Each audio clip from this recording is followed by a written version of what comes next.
Bien, bonjour à tous et à toutes. Donc, cette semaine, pour compléter une notion en mathématiques, on retourne en géométrie et on va voir le volume. Mais avant de voir le volume, on va juste se remémorer un peu les deux autres qu'on avait vus auparavant, le périmètre et l'aire. Donc, si on se rappelle bien, le périmètre, c'est le contour d'une figure. Okay? Souvent, on va parler de quadrilatère dans ces cas-là. Donc, la formule du périmètre, ben, c'est côté plus côté plus côté plus côté. Donc, côté plus côté plus côté. Donc, côté plus côté plus côté plus côté. C'est mon périmètre. Comme si je mettais une clôture sur un champ. Par exemple, ma clôture délimite mon champ, délimite mon terrain. L'aire, ben, qu'on avait vu la semaine passée, c'est la surface. Donc, tout ce qu'il y a à l'intérieur, on se rappelle que l'air, c'était longueur fois largeur. Donc, ça, c'était la formule de l'air.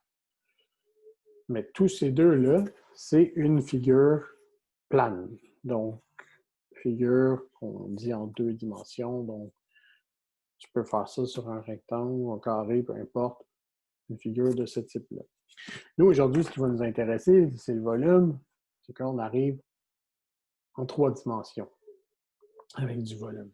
Donc, on est vraiment avec quelque chose à un autre niveau. Donc, on n'est plus juste sur la surface, on est à l'intérieur de quelque chose.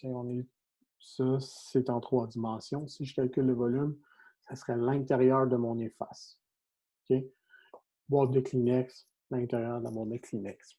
Okay? Donc, j'ai calculé l'espace que j'ai, le volume que j'ai à l'intérieur de ma figure en trois dimensions. La formule pour le volume, à la base, c'est la formule de l'air. OK? Parce qu'on s'entend, l'air, on avait vu, c'est ma longueur par ma largeur. Donc, longueur par la largeur. Mais mon volume, c'est que c'est comme si j'avais plusieurs couches. Si on pourrait se donner comme idée, c'est un édifice, une tour à bureau. Ben, j'ai une surface qui est le premier étage.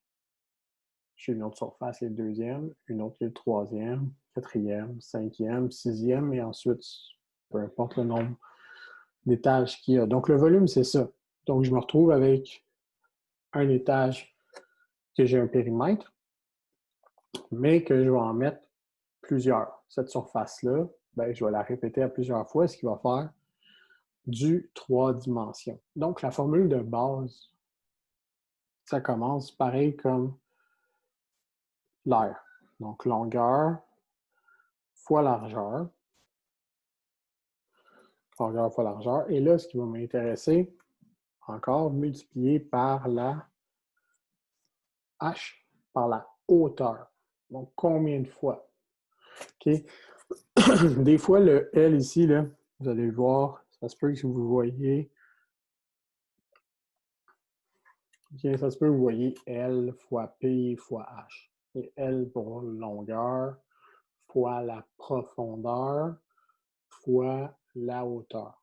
Ça revient un peu à la même affaire. Okay? Moi, souvent, je vais utiliser celle-là parce que comme on utilise l'air, puis comme j'explique que c'est de l'air superposé, donc une par-dessus l'autre, bien, des fois, ça aide à mieux comprendre.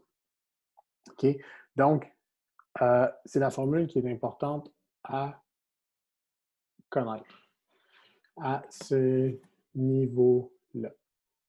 Donc, ça fait en sorte que si j'ai ici, j'ai ma forme géométrique, si j'ai, mettons, si j'ai 5 cm de hauteur par 4 cm de longueur par 2 cm de largeur ou profondeur, qu'est-ce que je vais faire pour avoir mon volume? Je vais faire ma longueur, c'est 4 cm, multiplié par 2 cm, multiplié par 5 cm.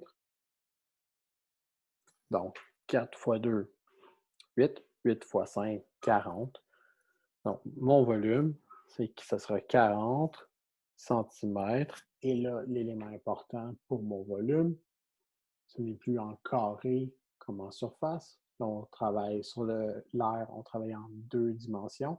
Là, on travaille en 3 dimensions, donc en cube. Donc 40 centimètres cubes qui va m'indiquer mon volume. Okay? Donc, c'est aussi simple que ça. Ça ressemble beaucoup à l'air. Si tu connais ta formule, si tu te rappelles que ça prend le cube pour pouvoir montrer que bel et bien c'est du volume, euh, ça devrait bien aller. Ça se peut aussi que tu aies des problèmes, ou ici, là, je les ai tous mis en centimètres. Ça se peut des fois que tu aies des problèmes que tu as à modifier. Genre parce que tu as des mesures en centimètres, en décimètres, puis en mètres. Donc, ça se peut que tu aies à décider, bon, OK, moi, je les mets tout en centimètres, je les mets tout en décimètres. Donc, n'oubliez pas votre tableau des équivalences de mesure de longueur.